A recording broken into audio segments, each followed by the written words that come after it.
You can't do that unless the thing's really leant over.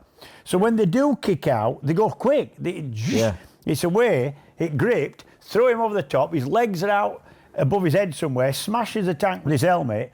By then, the front's gone, and he's over the front again. Then it came back. By then, he's on the grass.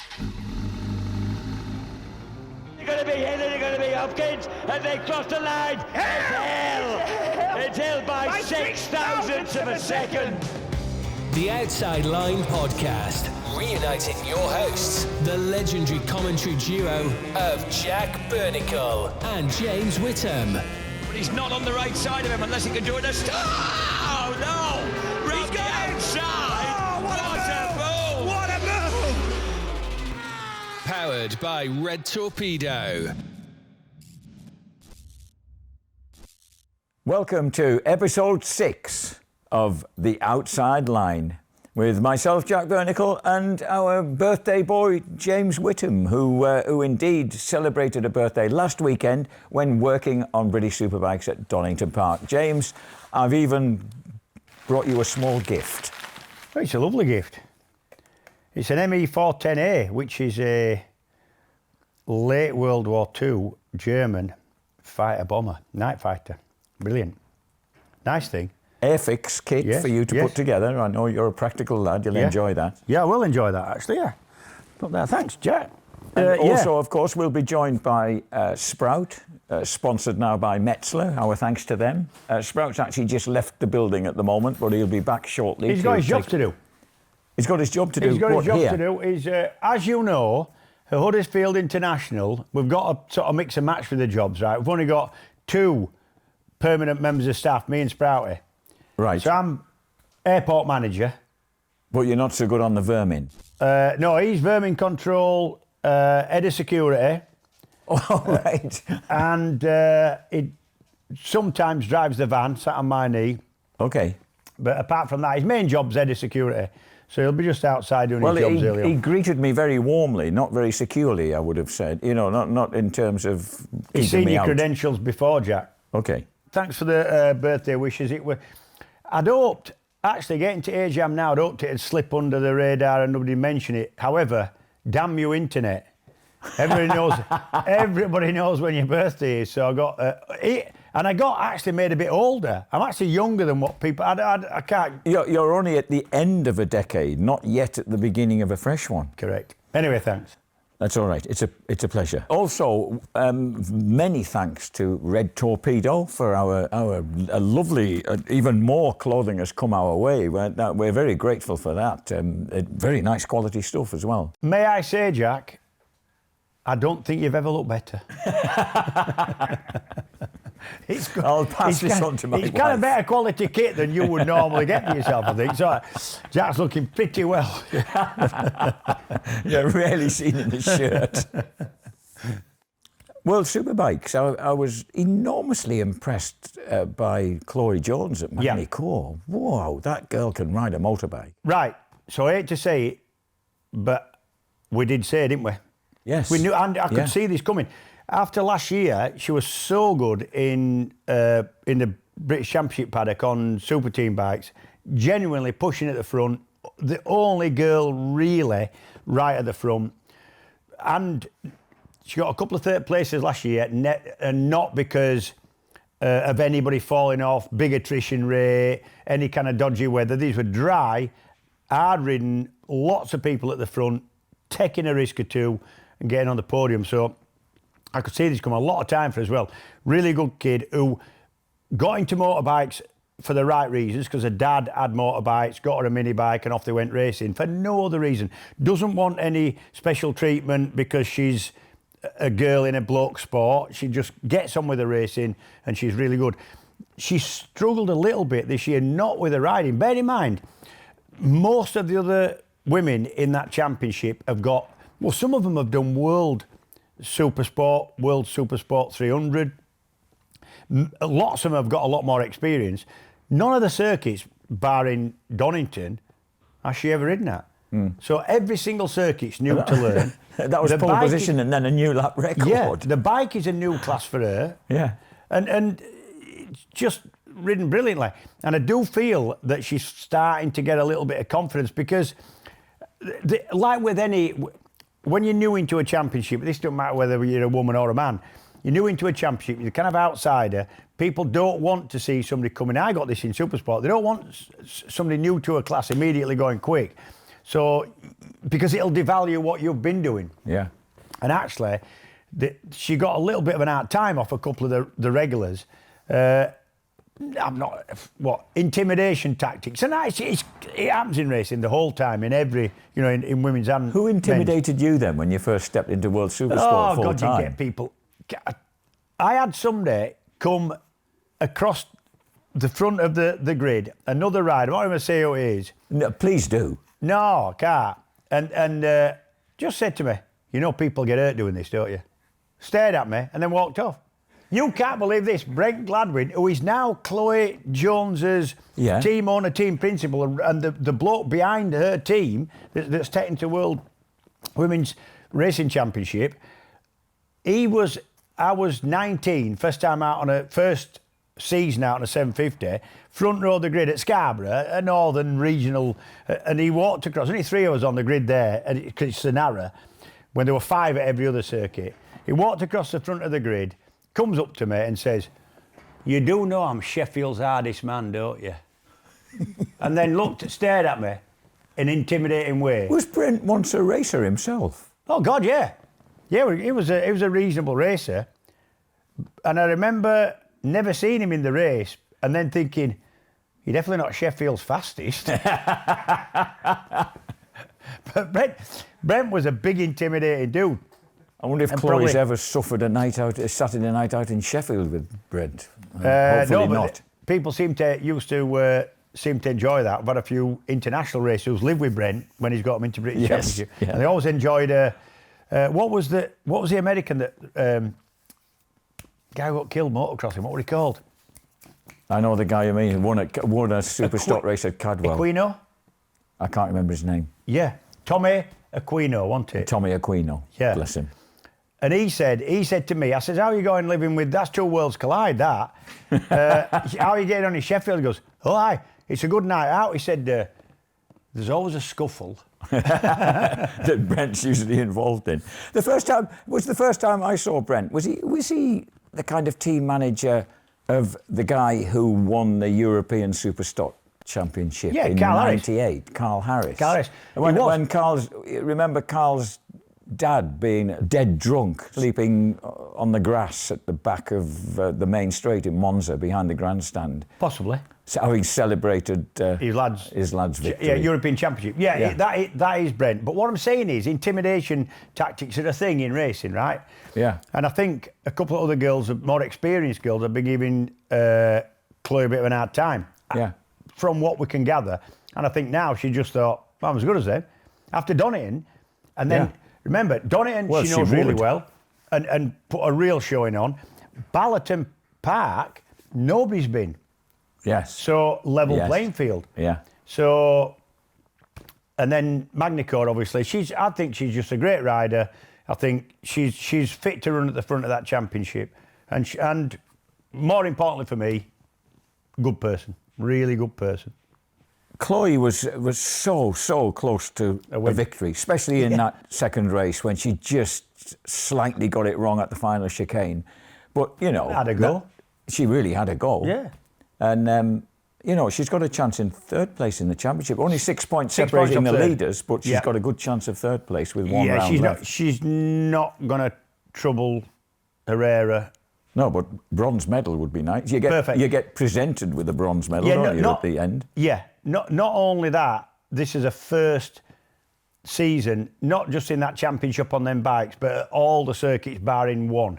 Yeah. So she's definitely going to be, if she's in the championship next year, which we're hoping she is, she's definitely going to hit the ground running because she's getting better and better as this championship goes on. Brilliant. Really good. Very impressed with her. What about World Supersport? That's being dominated by Manzi. Yeah.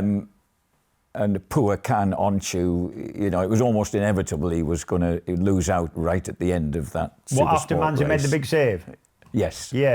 I mean, Manzi's pick of the crop in Supersport this year, which is why he's heading for Superbike next year. Lovely ride by Tom Booth-Amos. I Yeah. was surprised at how glum Tom was afterwards. I'd like to see him lighten up a little when, that was a well-ridden third place he had in that second race. Right, so firstly, I like Tom Booth-Amos. He's been up riding trials with us. We've done a bit of enduring with him. I like his company. He's funny. Does he? He laughs a lot more when he's doing that. He laughs a lot, and he's very funny. Yeah. However, he takes his racing very seriously.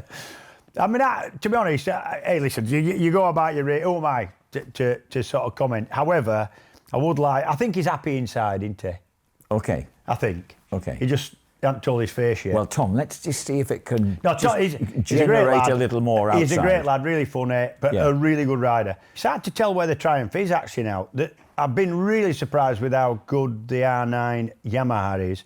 Yeah. Obviously, across that class, every single bike is balanced in terms of performance in an individual way, because how can you balance a 955 V-twin with a straight across 765 triple and a parallel twin 900? It's impossible. So they're all given help to level what has been I think quite a competitive championship. But the R9, its first year in, is proving a really good bike, especially in the hands of Manzit, but others as well. And on a side note, they haven't been eligible in British Supersport this year, the R9s, and you can't get one anyway. The supply's been a bit later than they thought, but there's loads of people looking at running them next year. I'm told Yamaha's going to have a kit, so you can make a bike competitive in British Supersport. It's a great bike. So it's a lovely bike. We've ridden them on the track days with our instructors, and they're kind of our go-to. They're obviously not as quick as an R1. They're not going to be, but actually as a bike, lovely thing, really nice. And very competitive. And I think they'll be competitive in British Supersport next year. And World Superbike, obviously Toprak is the main man by a long way with this record-setting sequence of results. One of the things that was impressive about Magny-Cours was the fact that he had a massive accident there a year ago. Yeah. And once, obviously, if he was confronting any gremlins from that incident, then it wasn't apparent. Have you ever had misgivings about going back to a track where you've had a big accident, like a year or two before? Would that be something that bothered a rider? I've been back to a lot of circuits where I've had, reasonably substantial injuries, legs, ankles, arms, wrists, collarbones, all that kind of thing, and it never bothered me, because you understand what you're getting into when you're getting into it. The biggest injury I ever had was broke my pelvis in quite a big way. That was when you laid yourself out in the gravel at Brno, so I could take a photograph of you. Yeah, we went back to commentate, and I'd end up recreating where I ended up. I couldn't point my legs in the same direction as they were when I opened my eyes after the crack. But actually, we did as best, didn't we? But weirdly enough, I never went back there and raced, did I? That was my last. Oh, didn't you? That my last time there. Yeah. So I can't say that. I can't think I've ever been. You might do for a lap or two, but I think you've got to get over it.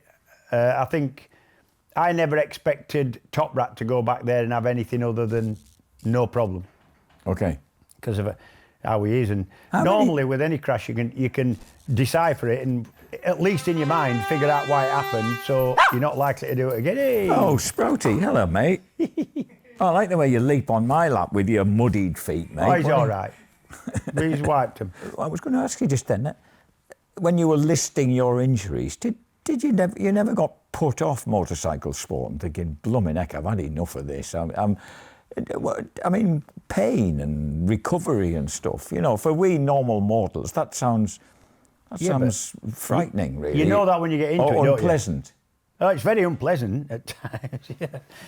I'm not going to say you get used to it, but you expect it and understand that this is an aspect of your chosen career, I guess. Or people at the self-club racing when they're not making a living out of it and they've got to be back at work Monday morning. And so and some people are better at that than others, I guess. Racing scared me at times, but not quite as much as having a proper job. That always scared me a bit, and I think most people had even if that didn't entail numerous injuries along the way, you'd rather not. And I think looking back, you'd pretty much do it all again. There's only certain ones that really hurt. The rest of them, the collarbones and wrists and flipping. Yeah, but that sounds Friday. I mean, I've got away without doing a proper job for a long time, but at least I haven't been. But I haven't been putting myself through that. Do you see what I mean? Yeah, but also I'd be scared to. Yeah, but you've probably never stood on a podium and in front of a lot of people, you know. And I'm not saying that in a big-headed way. I'm just saying. Yeah, that must be the payoff is. Yes. You know, there's no. There's nothing to substitute that. You risk nothing and you kind of achieve nothing. That as the. No, you know what I mean. I don't. I guess you can achieve. Well, that's put me in my place. Yeah. No, in bike racing, I don't think. I think that's part of the. Attraction, isn't it? Yeah, I think it must be. Sprouty's suddenly looking interested, probably thinking that Tim's going to feed him. Oh, Tim's might be feeding him another biscuit. He's thinking. But what's going on further downfield? I'm a bit concerned about what's happening to some of the British boys. Obviously, not Alex Lowe's. That 2 third places with that big motor was outstanding. And actually, I'm right impressed with the. I think some of that has down to the fact that he's on the motor. I mean, it's obviously Kawasaki motor, and it's very much in conjunction with Kawasaki. But I think that's a kind of genius frame. That's really adjustable. Yeah, it's a steel trellis with some aluminium parts. They've done that in other models as Bimotor. Clever people at Bimotor, and you can adjust that chassis in terms of. Torsional stiffness, flexibility, where it's flexible. It's and I think that's given the team just another aspect to make the bike competitive. Dead impressed with Alex. Dead impressed with Sam in terms of pace at times. Yes, very. If he just stop on it would be... Yeah, but again, I can't, criticise anybody for falling off. I did a fair bit of it myself. And I always said I'd rather lead a race and go down in a blaze of bullets than flipping slug round in 15th. Alex, my apologies to him. It was 3 third places he got. He was quite emotional at the end when he was talking to JT. About the honour of racing with his brother. And you will be. There's been some high-profile brothers racing. I mean, not least the Marquez boys at the minute in MotoGP, but probably not identical twins born 2 minutes apart. No, I always think, what would happen if? I wonder if they've ever done this, because you can't really tell them apart. I mean, I know. I guess the family would. Yeah, there's if you're having a bad Alex day, has a little scar underneath one eye that his mum pointed out to me. Yeah, I wonder if you could. The Neves boys, right? We have Tim and Tom Neve. Yes, and they are really difficult to tell. They are almost, very identical. Yes. Can you get you're either identical, Anyway, and I've asked them, have you ever qualified for each other or swapped just for the sort of crack? And they went, no. But the way they said no, I thought, ooh, haven't you? So I don't know whether the Lows have ever done any of that, but it must be an honour racing at that level, the World Championship with your brother. Yeah, must be, yeah. And to my knowledge, I've never, ever seen them have a bad word with each other, All right, okay. Alex and Sam, never. No, actually, I never have. No. Always supportive of each other. And you would think that would be the case. Yeah. So good on them. And getting emotional's all right. Who don't like a cry? I've never seen you shed a tear. Oh, I love a cry. Oh, dear. Oh, blooming heck. Any old emotional film. Forrest Gump. Always have a good yell at that. Yeah. Probably because we've never been watching Forrest Gump. That might be the answer. What Let it about go, Jack. That's what you got to do. Toprak's actually had four hat-tricks on the bands, I said triple treble, but it's actually quadruple treble. He's just class of the field, isn't he? But the next round's very much a Ducati track at Aragon. Mm. Do you remember when you let me ride a scooter around? Aragon has one of those lovely kind of photographer's tracks that winds all the way around the inside of the circuit. Yeah. And for some reason you let me ride the scooter around there. And you were trying to get me to relax a bit. You said, you don't have to hold on so tight, you don't have to like this. Yeah. We were given tickets a few of those years when we were commentating. Not that we had to get out there to watch, but remember we were given tickets. We could actually stand with marshals. Remember at Assen, going out and standing in the kind of no man's land between the track and... Yeah. And I wouldn't have given me that ticket. But we had really good passes, didn't we? And we could stand anywhere. And Aragon's one of the ones where when you get close, which you can on the inside, closer than the paying public ever would, flipping quick that back straight. And it's downhill. That's why it's one of the quickest. It actually levels off towards the last corner. That's right. But early on in the straight, it's reasonably steep downhill. So, yeah, great place. Love Aragon anyway. I've ridden it. I've never raced there. Wasn't there in my time. It looks like it would be fun. Fantastic to ride. Fantastic. Really well laid out. Some ups, downs, just and spectacularly picturesque.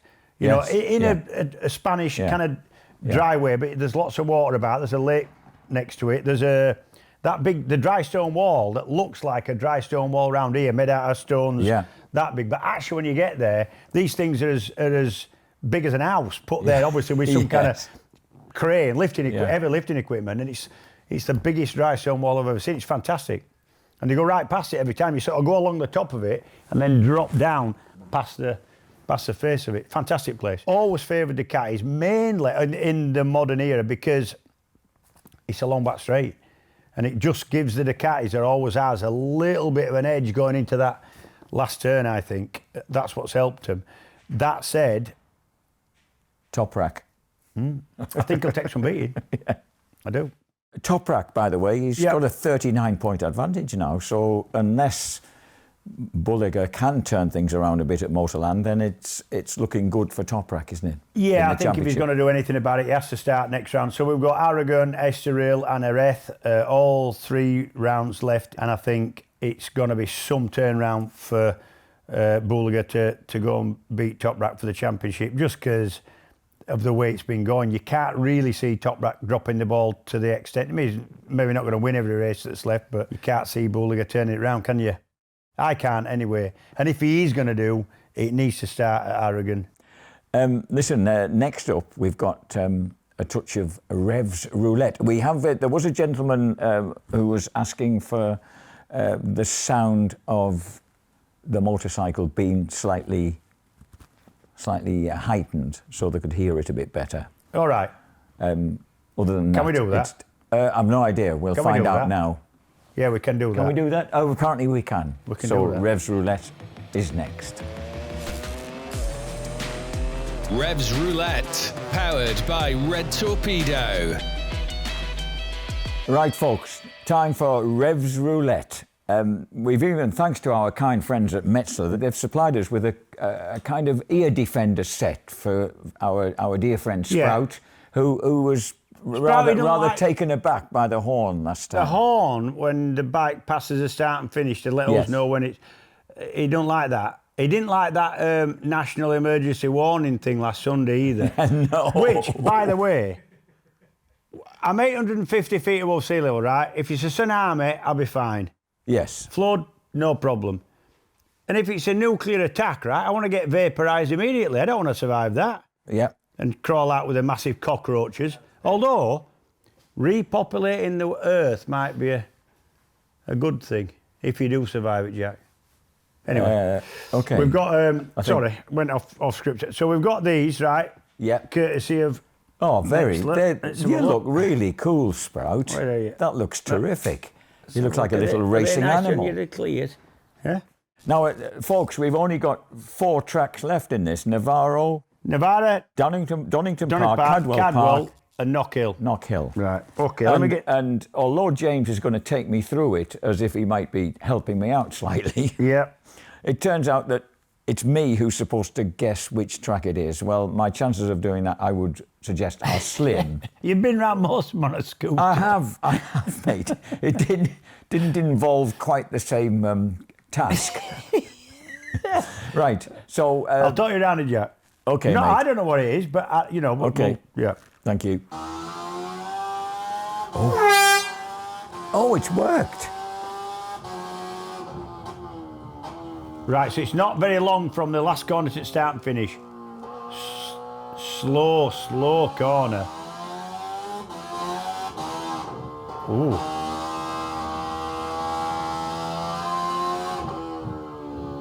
Slow track. Not Cadwell, not Donington.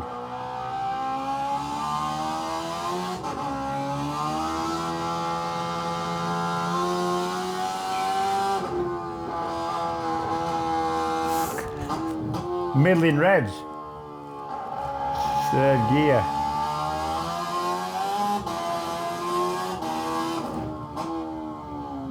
Slow.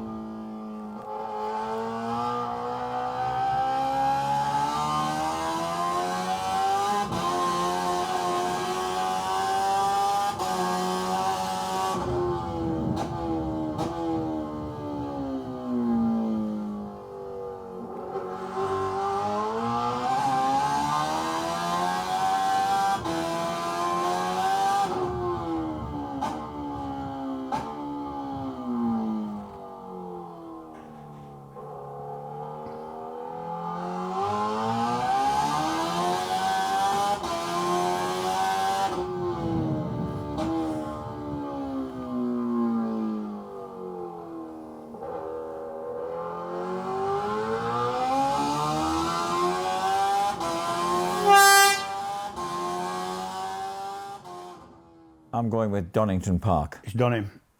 I'm fairly certain. Yes. Yes. Are you all right now? Can we take them off, yeah? Yeah, Right. Sprout, you Right, were says- you were very well behaved there, mate. Right, Well says done. thank- That obviously worked. Thank you very much, Metzler. And he's giving himself a good shakedown. Are you going to pop back into the Metzler tyre? No, he's going to wander off in search of a biscuit. He feels he's earned his crumbs.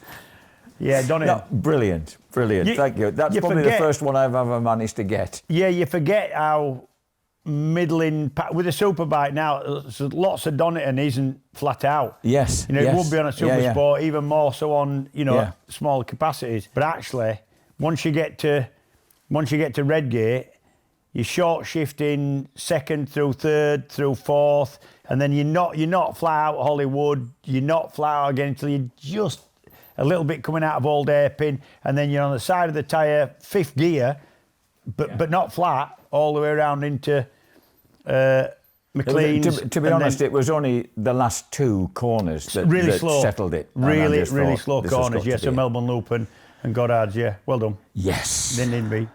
A feeling of triumph. British Superbikes last weekend. Yep. Donington Park. Obviously, a terrific performance by Kyle Ryde, has taken a handsome lead in the championship. Yeah. An awful weekend in retrospect for Brad Ray. We don't really know what went on there, or I personally don't really know what went on there. But particularly that final race of those three sprint races on the Sunday was puzzling. Yeah. To someone who was sat at home watching it, it was puzzling. They had a lot of mechanicals. They started the weekend with even in practice before the racing started in qualifying. They had a collet on one of the basically an inlet valve jammed open, which didn't cause. I mean, it didn't explode. The engine didn't explode, but obviously, if you've got a valve stuck open, you've one cylinder not firing. Didn't have time to swap an engine, so lost a lot of setup time, if you like. Then they got going again, but had an engine overheat. So they had mechanical gremlins that weren't catastrophic, but were definitely holding him up. Yeah. Also, that robbed him of a lot of, this is Brad Ray, robbed him of a lot of setup time. Yeah. So he was always on the sort of back foot and playing catch up a little bit, really. Off the top of my head, he had and I don't know where, I think second were his best result, ninth is worse, and I think a fourth and a seventh as well. So in terms of championship, especially when you've got a rival in the championship, Kyle Ryde, that finishes second and 3 wins, that's a hell of a weekend for Kyle Ryde. Yeah. And actually, if you look at stats, as they went into Brands Hatch, it was a 52-point lead that Brad Ray had in the championship, and then basically won everything. Yes. Most successful start to a championship in BSB ever. And now he sits 28 points behind Kyle Ryde. That's an 80-point swing. I have to say, some of that, a lot of that hasn't been Brad's fault. They're both good mates, Kyle and Brad, both really pleasant people and still friendly. You know, you can't blame somebody for beating you sometimes, you know, when everything else is sort of equal. But I think a lot of that hasn't been Brad's fault. It's been a bit unlucky, but it has been a swing round. Kyle has come strong. He's found a lot of confidence. He has it last couple of years anyway. You do feel that it's a different Kyle that Brady's gone after race with for the championship than he had to race with in 2022 when Brad won his championship. Yeah. I always felt like for most of their career to this point, Kyle's had a little bit too much respect for Brad. Brad's always beat him in every championship, or had more. He'd beat Kyle more times than Kyle had beat him in all the mini bike, all the British classes, British 125, and then Super Sport and then Superbike. And I think that's a bit different now. I think Kyle's found himself a little bit. I think he's got a little bit more confidence, believes in himself, looks at the bigger picture, and I think it's going to be a great end to the championship as the points ramp up between them two, and it'd be good to see. They're both good lads. And the delightful Rory Skinner now third in the championship as well. Yep. So you've got three of the younger generation, 1, 2, 3, and then 4, 5, 6. You've got the over 37s, shall we say, the elder statesmen. Yeah. In the shape of Haslam, Iden, and Bridewell. Yeah. So it's been quite a turnaround in you do British get the Supers. impression there's been a bit of a sea change, don't you? Yeah. Of the young ones, it's definitely Rory, because Rory's younger than Brad or Kyle. You know, he's young. I think 22 still. He's definitely the sort of future, and good to see him finding his feet. He knows his way around Donington, likes Donington. It's more of a sort of. I think he would have won that final race of the day if the safety car hadn't come out. I think he had maybe enough of an advantage to perhaps win that final race. Yeah, maybe. But I think he had a good meeting. I think he and the team, and it's been about the team learning the bike as well. We said at the beginning of the season, to swap to a Ducati from any other bike, it's not an easy task in terms of how you've got to run it, what it takes to be quick on it. So the team was learning as much as Rory was, and they look like they found a bit of something now. Yeah. Talking about safety cars, there was also a safety car out in the second race of the Sunday. Yeah. And Danny Kent, bless him, crashed, didn't he, when he was behind the safety car? What causes something like that then? We saw a couple of lack of concentration, right? Danny's a really safe, really experienced rider who not one for making mistakes. But actually, when the safety car's out, it's a really weird feeling where you think, you don't have to concentrate. You've been concentrating that hard for that long. Yeah. And not missing anything. You're sort of hyper-concentrating. When a safety car's out, or even after the finish. Did you see down Craner Curve after the finish? Christian Hidden, who had a brilliant ride, ran in the back of, touched the back of Brad Ray, trying to shake hands with Kyle Ryder. And you've been concentrating that hard for that long that actually there's a big sort of release and you don't think you have to do. Yes. Subconsciously, you're like, that's it, it's all over. I've seen a lot of accidents after the finish of a race or daft stuff behind safety car. Certainly, Danny Kent just turned in, going slower than what he would be on a fast lap. Is the fact that you're going that much slower kind of deceptive when it happens suddenly like that? Yeah. And you're not concentrating. You sort of relax and you think, and actually you're still travelling at a fair speed because you can tell that by how hard the pace car's going. Yeah, you're still going, I mean, it's still been going, 50 or 60 mile an hour, turning into foggy S's, but that's not race pace. Turned in, the bike wants to turn a lot more because you're not going as quick, caught the curb on the inside and lost the front. So, but I've seen that happen. It's just a lack of concentration. It can happen to anybody. Same after the finish on the wind-down lap with Christian Hidden nearly running in the back. Well, actually did run in the back, but nearly crashed. And even there, I mean, you'd be doing, down Craner Curve, you'd be doing 130, 140 on a race lap. Yes. But actually, after the finish, they were mucking about, shaking hands with each other, not concentrating. You're still doing 50 or 60 mile an hour. Well, you won't want to hit the deck at 50 or 60 mile an hour. You can still break your collarbone or do yourself an injury. So I've seen that quite a lot. I'll tell you what else I've seen as well. Weirdly, same reason. After there's a red flag. I've seen a red flag for one incident over here. Yes. And then somebody else runs in the back of somebody because he's not concentrating over here and causes a bigger accident after the initial red flag. I've seen that quite a bit. And it does happen. It happens to everybody. How many times have you seen somebody doing a big wheelie after the finish and they flipped it up? JT's done that when he was younger, albeit. Yeah. Sometimes when you think you're safe, you kind of relax and you kind of not. But we saw a little bit of that at Donington, yeah. And we saw a little bit of the unsafe as well when the unfortunate Richard Kerr cannoned himself into the pit wall. Yeah, coming out of Goddard's, yeah. The bike, sometimes, normally when you lose a rear of a bike, you'll lose it, it'll grip, and it'll throw you out to, the outside of whatever. If it's a right-hander, you get thrown out left. A left-hander, you get thrown out. We've all eyesighted coming out of Goddard's at Donington. You normally end up under the barrier at the other side, across the bit of a grass runoff. Richard Kerr, horrendous, awful crash that went on for... The only good thing about crashing a motorbike is it happens, and it's happened pretty quick, and you're either hurt or you're not hurt, and it's over. That one, he lost the rear, then it gripped, then it went the other way, then that way, and it got progressively worse till it pinged him off. But by then, he and the bike more so, was pointing at the inside, clattered on the barrier on the pit wall. Safety car had to come out to A, shift the motorbike, but B, check for contaminants. You don't want to shift the bike and then have the pack come round and there's a load of fluids down from the crash bike. So they had to get the safety car out. But that crash took perhaps a couple of seconds from start to finish. But I'll tell you what, to Richard Kerr, who is a really safe rider and nice fella, by the way, quite a quiet lad. That would have seemed a long time. God, that would have felt like half an hour. Ding, ding, ding. Like that. You see cars crash sometimes, and you'll see, I've seen a lot of marks on circuits where cars have slid and then gripped and gone to the inside. Yes, yeah.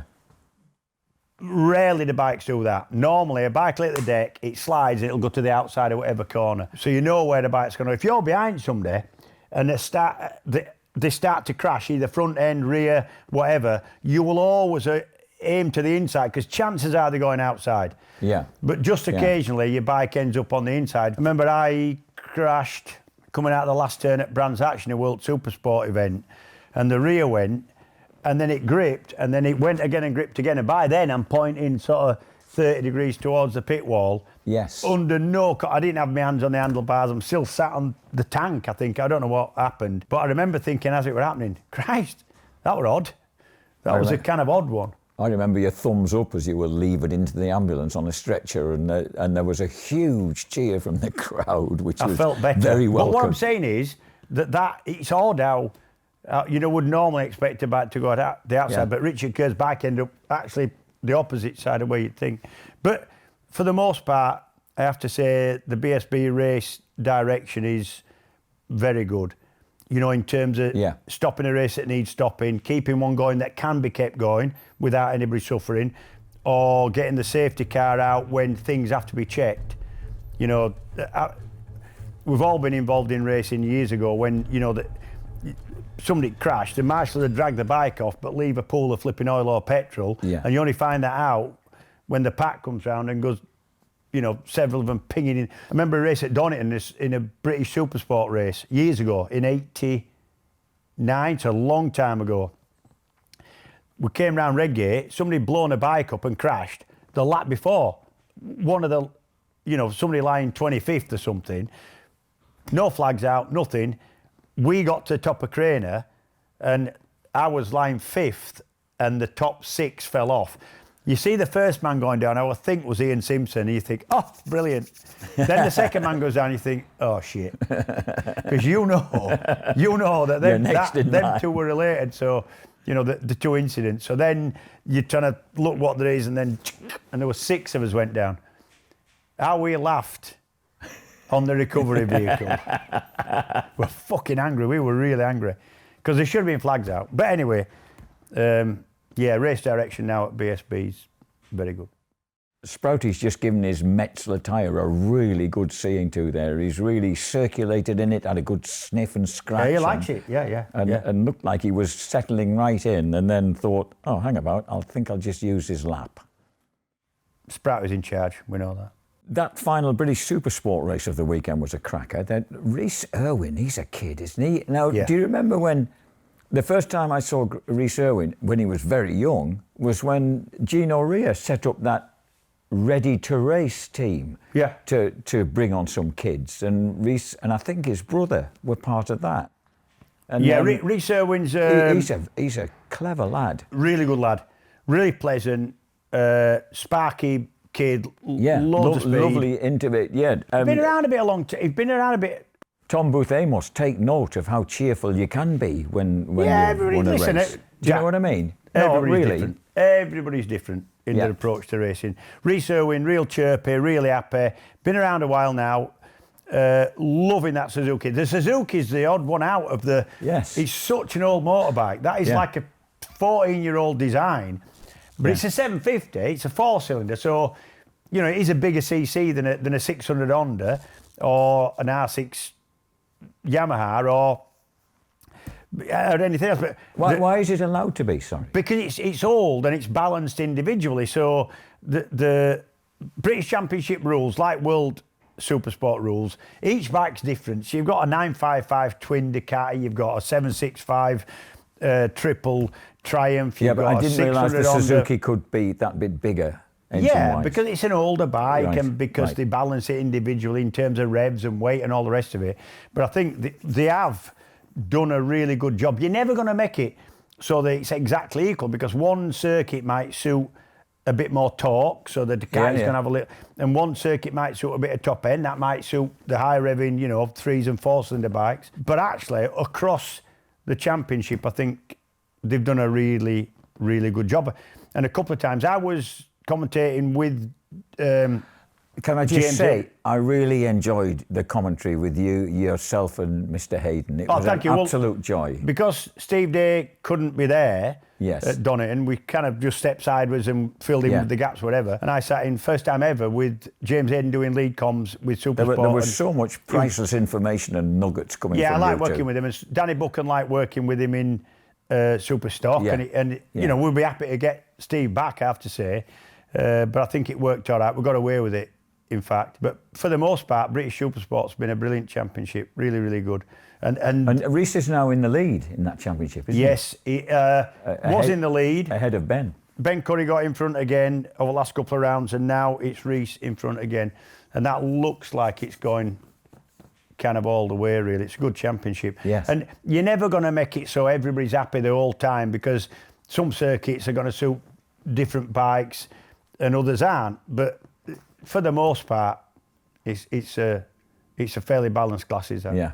Another thing at Donington Park, James, that Freddie Oakley save in the Super Teen race. Brilliant. That was something else, wasn't it? So Super Teens, as the name suggests, they're all young, keen, really enthusiastic, have a bit of a go, learning the trade. He got put wide last lap, group of about 5 or 6. He's got put wide, and he's just thought, right, I'll just Foggy keep... S's, wasn't it? Coming out of Foggy so S's. he's gone left and he's up the inside. Then that put him wide on the right, but he kept the throttle on.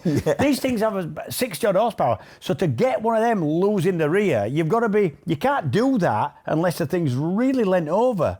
So when they do kick out, they go quick. It's away, it gripped, throw him over the top, his legs are out above his head somewhere, smashes the tank with his helmet. By then, the front's gone, and he's over the front again. Then it came back. By then, he's on the grass, and he sort of rode it out. And it reminded me of an 18-year-old Brock Parks on that NCR Ducati, which I think might have been at Assen. What a save! And it was a very similar. As Danny Buchan said in comms, if you listen to it, he said, I don't know how much, really well done, but he don't know how much was luck and how much was kind of skill. But hey, listen, stayed on. Great little classes that. Them 400s are really good. The 4-cylinder, high revving, they sound like a race bike. So I've been a bit of a fan of that class this year. Other thing I've got to mention about Donington is a bit of a resurgence. Now he's got back to familiar territory in terms of where they're racing. Scott Redding. Looked really good all the way through practice and qualifying. Yes. Won the first race. Nothing Kyle Wright could do anything about it. And then came back in the last race, having gone straight on at Foggy S's. He's got to drop a second, remember, and not gain a place, both of which he did, and then got back on the podium fighting back. So really impressed with that from Scott. And next round for BSB is back to? It's back to Assen, which Scott and Brad Ray have been well familiar with, whereas BSB hasn't been there for a while. No, first time since before COVID. So Brad Ray and Scott will know it. They've been every year for World Superbike. Same layout of track, remember, we use for BSB. So they'll be in the ground running there. incidentally or interestingly, Kyle Ryde never ridden a superbike there. Can you believe that? Last time there, he'd be on Super Sport. Yeah. So that's going to be. I mean, he knows the place. Yeah. And he's a quick learner, but maybe give Scott and especially Brad a bit of an advantage there. Maybe over Kyle. We'll see. Talking about Assen, I've got a bit of track trivia for you, James, which I'm going to thoroughly enjoy, mate, and seeing whether I can bamboozle you with that. I've raced there a lot. First race there as an 18-year-old in the late 80s. Wow. Mid-80s. What sort of layout of track then? 125. That was on the intermediate layout. The long track Yeah. that I remember watching on TV last ran in 83. When was the incident at turn 1 with Uncini? Uncini got hit and his helmet came off, if you remember. Nasty looking accident. When we originally used to drive into the track, you passed that corner. You pointed out to me, this is the that last ran in 83, where that accident happened with Gardner and Uncini. I raced the intermediate one that ran from 84 to 2006 before they shortened that first section up and altered little bits and bobs around. But I mean, obviously, I look back that first section was one of the best bits I look of back track at my time I've ever seen. There as the best layout, and I'm sure Mick Grant would look at layouts of different places in his era and say that was better than I raced. But actually, that was a brilliant layout. You know, you'd be in the sort of pack and you'd be just following the rider in front, and you curb to curb. It wasn't the widest of circuits then because they widened it for the 2006 and onwards layout. But brilliant place. Lots and lots of decent camber. Every corner had decent camber. So any problems you're having with the front end of your bike at every other circuit, you didn't get at Assen. It was just lovely, lovely place, and lovely people, and lovely part of the world. Yeah. Yeah, it was thrilling to watch, to watch and commentate on. Yeah. And that initial era when I was doing World Supers on that. And before that, of course, when we went on that little approach road towards where we turned right towards the paddock, through the tunnel and towards the paddock. Yeah. And you said, and this was all part of the track. That was part of the old track, Bloody big ditches on each side. Yeah, it was. Remember, Assen started out as a road public circuit. road.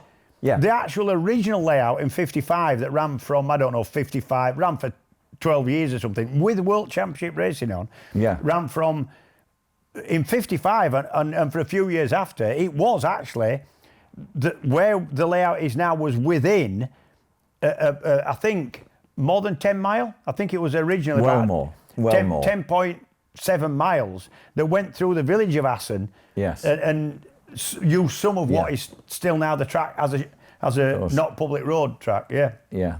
Brilliant place. The heroes who raced that were real heroes, weren't they? Yeah. Not in any way saying that you guys weren't. No, but you always remember your layout as, I remember the old Hockenheim with the big run up. Oh, that and was chicanes and then S-curve. Yes. And you look at it now and you think, well, no, it's rubbish now. But I'm sure people who are racing there now would say that layout was, because you remember what, your time at that circuit, don't you? Time for Jack's Track Trivia. Are we ready, Sprout? Jack Track Trivia, powered by Metzler Tyres. Now, ladies and gentlemen, your host, Jack Burnicle. I love doing this, James. I really love doing this. I don't care if you can't answer any of them, but I'm sure you will because you already have half done anyway. I'll have a good Question 1. Yep. And this is very long-winded, mate. So I'll enjoy taking it on. During the first decade of World Championship racing at Assen, the following Brits were winners. This is going back to that fabulous long circuit. Freddie Frith, Bob Foster, Jeff Duke, Bill Doran, or Doran, some people say, Cecil Sandford, Fergus Anderson, Bill Lomas, and John Surtees. All except Bill Doran, after whom Doran's Bend is named on the Isle of Man, were world champions. 8 riders accounting for 16 race wins. Surtees won again in 1960 to total 7. Mike Halewood won 9 times during the 60s. And when World Superbikes arrived, Carl Fogarty, your dear friend, our dear friend Foggy, virtually unbeatable, 12 times during the 90s. Yeah. So how many races did Jonathan Ray win to eclipse these greats? long silence. There's a bit of counting of fingers 13. going on. It was actually 17. 17. Yeah. Very impressive. Assen, you've already touched on this. Assen celebrates 2 anniversaries this year. What are they? Well, it'll be 70 years since he first raced there, because the first race there on a long 10.7 mile public road started in 1955, and World Championship run on that, as described with your winners. What other? So there's another. There's another anniversary. Another anniversary would be. It's a big one. Well, it can't be bigger than. It can't be longer in terms of. It's 70 years since the first race round TT Circuit Assen, as they Which used to call it. incorporated a third of the original street layout, but ran less than a third in length. Yeah. So the other anniversary will be. It's either got to be 25 years of something, or No, think longer. what will be 50 years then? Shall I tell you? Go on. It's actually the centenary of the first ever road race around a 28.5 kilometre street circuit Is it? that joined up a lot of villages around Assen. Is it? Yeah, and it was slightly reduced after that in 1926 when the first official Dutch TT started, and that street circuit was what ran all the way through until 55. 55. Yeah. So yeah, it's a centenary. Brilliant. Oh, you've already answered this one as well, I think, very accurately. What year was the wonderful Northern Loop removed and the track reduced to its present length of 2.83 miles or 4.5 kilometres? 06. Correct. Yeah. Question 4. Oh, that's 2 that... That I've got wrong. 1.5 that you've got right. Well done. Only one section of the circuit is original after modifications over all these years. What is it? Is it the name of a corner? Can I ask? Not really. Start and finish them. Yes, the start and finish line has Yeah. never moved. Yeah. Question 5 this is. What was the name of the first Dutchman to win his home race in the 500cc Dutch TT in 1977? I am going to go with... I know him, very tall, used to wear like white leathers the whole time. Yes, correct. Will Hartog. Very good, very good. Question 6, you're doing well so far. Question 6, who holds the current British Superbike lap record at the circuit? Oof. Right, so I reckon it's... We last went there, I reckon, in 19. Got ready? No, it's actually Haslam on a Kawasaki the year he won the championship, Right. 136.33. Which was 17. 2018. 18, right. 105.47. Yeah, it's an high average. That. Not Yeah. quite as high as average as Thruxton. Question 7.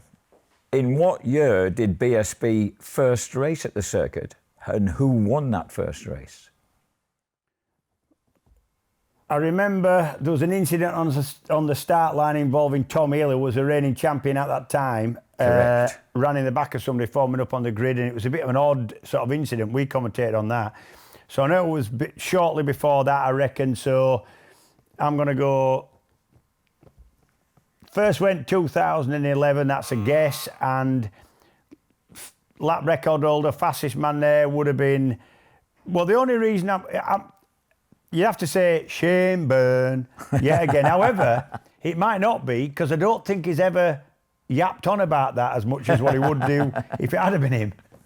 But it was him, Right, correct. okay. But you're wrong on the year, so we've got another half point here. It was Right. 2012. Remember, Tommy was already champion when he had that And that's the mishap. first time we went, is it? Yeah, Right. when he had okay. that I mishap thought on we'd the been 1 start year line. before that, yeah. Question 8. Which rider has the most British Superbike race wins at the circuit, and how many for a bonus point? Someone who will have been familiar with the circuit for a long time.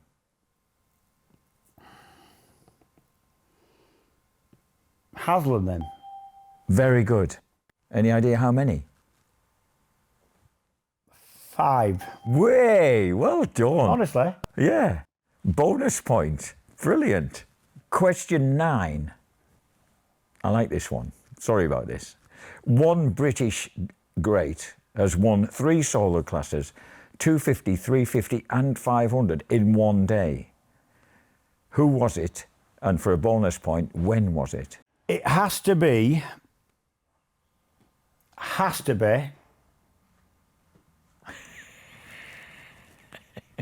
It's got to be Phil Reed, in which case it's 70s, or it's got to be Halewood, in which case it's 60s. Halewood, very good. And I'm gonna say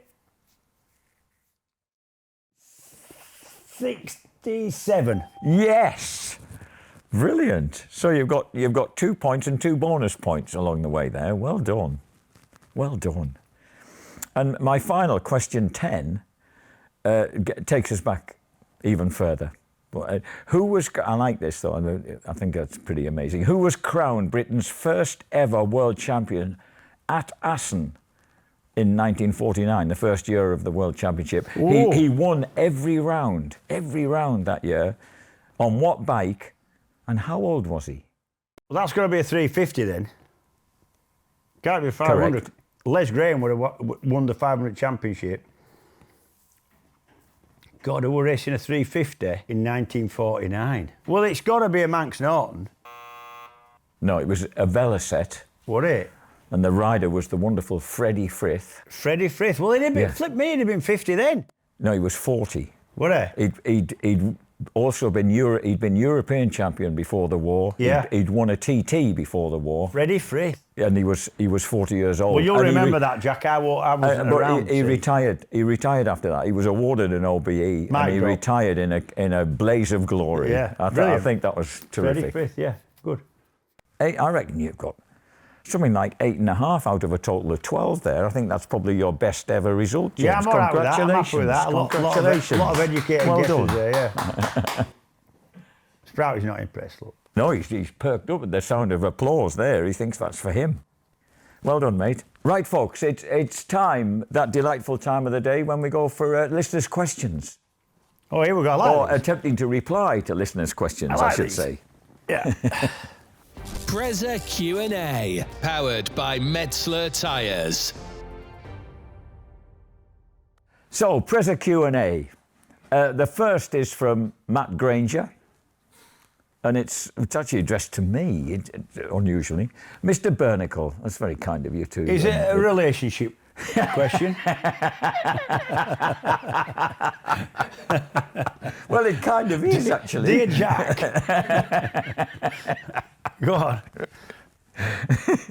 Is there any chance of you coming out of retirement and getting behind the mic for a BSB weekend? We all remember the infamous Hopper Hill race at Brands, which coined the immortal 0.6 of a second incident. I don't. To be honest, Matt, I think it's extremely unlikely. You know, we haven't been together since 2021, so it's a while ago. I'll tell you what was really weird about that is that it's obviously completely unscripted, and me and you used to have a little sort of system where, and I think most commentators have a system where if you've got something to say, you'll be at a signal, or I'll signal if I've got, and you give each other a little bit of space. But actually, that was null and void because it was just happening in front of us in real time for the championship, and you were just working off emotion, wasn't it? Yes. That's what it was. I nearly crying. It was that good of a race. I loved that race. You were getting all excited, stood up in the booth, and without looking at each other, we both looked straight at the timing screen to see who'd won for a start. And then you said, "It's hell!" And then I sort of chimed in, wanting to pick up on the 6,000th of a second, but you said it as well, so it was totally in stereo, wasn't it? Yeah, so yeah, it was lovely. Oddly enough, might be working together again. We might be, Mr. Granger, Matt, we might be working together again. We think this might be happening at the NEC at Motorcycle Live, but we've yet to fully find out. But it's that's what's strongly rumoured. So yeah, we got our people talking to their people, haven't we? Do you have an agent? Well, him. He's there, look. What, is Sprouty going to be there? I've got a feeling he's going to pass over me, and there might be a spin-off show. Sprouts Travels or whatever. Sprout Cam, that's what we need. We'll keep you informed on that anyway. We'll hopefully know more about by the end of the month. In the next couple of weeks, really. The next question is from Graham Carey. Should BSB Superbike regulations be universal, or would lack of electronics be too risky at the TT and or World Superbike tracks? That's more a question for you, James. Yeah, I think you've got to be a little bit careful. Remembering how much we enjoyed the wildcards, the World Superbike wildcards at the beginning of this century. They were fantastic. They were, but there's different times, Jack. Yes. To put that to bed, we not criticised, but it has been commented that if what's holding British riders back at World Superbike level is the fact that there's no comparison in terms of electronics one to the other. Yeah. And if they were racing with World Superbike regulations electronically in BSB, then they'd step seamlessly in like they used to do when Reynolds won and Shaky won and other people won wildcards. But totally wouldn't work. There isn't, and if you allowed BSB teams to have the same wherewithal electronically, none of them could run it successfully because they need a lot of testing, staff, a lot more staff. They need, it's all that stuff, all that rider aid, electronic rider aids, it's only as good as the team you've got setting it up. Yeah. Right? This isn't a fit and forget. This isn't putting a qualifying tyre in and going a second quicker immediately. Most of the teams won't be able to afford to do it anyway. The teams that could, it'd be so expensive, it could not work at British Championship. So forget that one.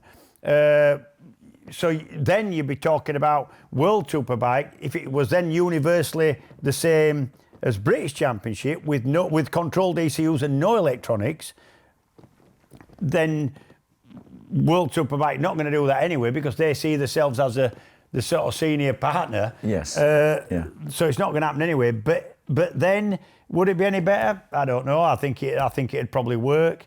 Bearing in mind that most road-going 1 litre sports bikes and other sports bikes have got more electronics on board than British Championship has. But has that made BSB any worse or has it made it better? It's made it better for me. I don't think, riders crash anymore with... It doesn't make it safe, does it? No. People still crash in MotoGP, World Superbike, so I think there's an argument for both, but certainly you couldn't make BSB the same as what MotoGP or World Superbike in terms of electronics. It wouldn't work. And certainly in terms of expense, like we've apparently, it's rumoured that poor Ryan Vickers, who took virtually 300 grand into World Superbikes to get a ride this year, is in danger of losing that ride to Federico Caricasulo, who can come along with even more dosh. Yeah. Yeah, Times we're living in, Jack. Funny business. Yep. Lisa Shepherd very kindly says, brilliant podcast. Thanks, Lisa. Thank you. Many thanks to you both. My question is, what has been the most awkward stroke funny interview you had to do? And was there anyone you dreaded interviewing? Well, the first thing, doing a grid walk in World Superbike, and I can only imagine how difficult it is in MotoGP, is a lot more difficult than BSB. For the most part, I've only done grid walks and interviews in BSB where people want to talk to you. I get people coming up to me saying, can you come back to row 4? Yeah. I've got a message I want to give to somebody stuck on my screen or whatever it is. So everybody in BSB wants to talk to you, wants the airtime. You can walk into any garage and talk to any... You don't get that privilege at World Superbikes. That's an harder job that JT and Greg do at World Superbike, and even more difficult. I mean, most MotoGP teams have a little ropey fence around the bikes and on the grid, and I don't get that. I mean, the TV part is part of it for a rider. But anyway, most difficult. What was the question? Most difficult. I'm struggling to answer this. Lisa, do you know what, love? I might come back to you next episode, which is at the end of this month. I'll give this some serious thought. What I do remember, and James will as well, was the totally unwarranted and unwelcome arrival in the World Superbike paddock of former Grand Prix racer Alex Barros. Alex Barros, yeah. And suddenly, Yeah, for the first time ever, we had these had to book a strange notifications where we had to book a 10-minute, 6 o'clock in the afternoon slot. We had to book a slot with some... when you will be allowed to speak to Mr. Barros. We'd never had that in our Some life. weasel of a woman who was a flipping Yes. PR person And for the team. We always just wandered into hospitality or someone's garage, had a chat with them. Guess what that meant? It meant we didn't ever want to talk to Alex Barros ever again. Never and ever, he never even set the world on spoke to fire. Alex Barros at all. No, and it was, you just felt most unwelcome, didn't you? Yeah, and there's other. I tell you, he used to be a bit prickly sometimes, depending on what you'd said about him in commentary. Was Josh Brooks? All right. Josh was one of them you'd go to on a grid and he would remember something that you... Bear in mind, I get on really well with him. I like Josh a lot. I think he's been misunderstood a lot of his career. I'd agree. And a brilliant rider. You know, you forget he finished third in World Super Sport and in the championship and won rounds, and you forget how good he's been. But it's one of them, you had to get it right. You had to get your facts right, because if he didn't think you'd done your homework or you'd said something about him last time... Justifiably. He'd let you know. He would definitely let you know. So he was... you have to think about it a little bit. Normally, when it comes to the end of a championship, there's people like Glenn Irwin, particularly Tommy Bridewell, who they're not nasty, but they're just that concentrated and nervous. You've got to give him a little bit. And I'll sometimes say to Glenn, "Are you all right to talk?" And he'll go, "Yeah." Or if he's that nervous that he's concentrating, you want to give him space. You've got to be careful what you ask on a grid, because it's at a time when they are as nervous as they're going to be. Yes. They've got to go and perform. There's quite a lot going on, and you don't want to ask them anything that's going to have them thinking, taking their focus off what they've got to do. So you've got to be a little bit careful. But for the most part, people are pretty good, certainly in BSB. Charlie Hiscott was pretty clever with his line of questioning. He was pretty good at asking people the questions that nobody else dare ask. But do you know, he often got the answers. He offended some people, but he definitely got the respect to the riders for it being a well thought out question. Yes. From somebody who knew his job. I agree. Wayne Room. The Racing Grapevine says that there will be at least one Suzuki on the British Superbike grid for 2026. What are your thoughts on this? Thoughts would be, if it happens, I've heard the rumour, I would love that to happen. But it seems to me the new J6R, although it'll be a brilliant bike, the older J6R 1000, the last model I did before this was a brilliant motorbike, not technically as advanced as some of the 1 litre bikes around it, but it was a brilliant rider's bike. We used to get quite a lot on the track days, and they always seemed to be really popular with the people who had them. The people always liked riding them. But it seems to me, looking at the spec, that the new bike isn't actually aimed at going certainly into World Championship Superbike racing. Whether the difference in rules in British Championship will favour them, or whether BSB will give them some concessions that will make them competitive, I'd love to see them in. I think Suzuki's always been involved in racing, and they should be. Must have been a favourite bike of yours in that last couple of years in World Superbikes. I've always been a Yamaha or Suzuki man. Still am, really. You see what's on. It's a Kawasaki, but I've got mostly Yamahas and Suzukis about the place. Next question, he said, putting on his spectacles, is from... Sorry, I hadn't read this far down. It's from Fred Westley, and Fred asks, are the dog beds going to be for sale? Oh, I don't know. No, neither do I. Is there an opportunity? Is there a sales opportunity? Well, listen. This one. I'll tell you what. I'm not being funny. Our director Tim got hold of this, so we need to find out whether we can get hold of a few more. He likes it. He's comfort. But listen, if Storm Stacey can sell cheap plastic Chinese top hats, right? And flipping Scott Redding is now selling cowboy hats, I'm sure Sprouties can sell a few dog beds. Yeah. Of course he can. Yeah. Yes. Tell him, we'll get it sorted. Okay. So the answer is yes, Fred. Adrain Wilsall comes up with, in BSB stroke, WSB stroke, MotoGP, which one person in the next 3 years is a podium contender? Each different class? I suppose you could do, yeah. Can I say Taz McKenzie for World Superbikes? Would that be too big a stretch? Depending on what sort of rides he gets. Love to see it. He's stuck in there, hasn't he? Yeah. Love to see that. Yeah. I think Manzi, who will be going World Superbike into the Superbike class next year, yes. I think Manzi will be. A big He was every shout. bit, for the most part, as good as Booliga when they were in Supersport. Yes. So I think Manzi's going to be one of the ones I would see podium contender in World Superbike over the next few years. British Superbike, Joe Talbot. Somebody who's not in the class that he's had his first go. What about Rhys Irwin? Yeah, why Could not he be a Rhys? possibility. Yeah, there's been talk. I wonder how he might adapt to the bigger bike. I agree. Yep, can't agree with that. And MotoGP. Top Rack. I'd love Top Rack.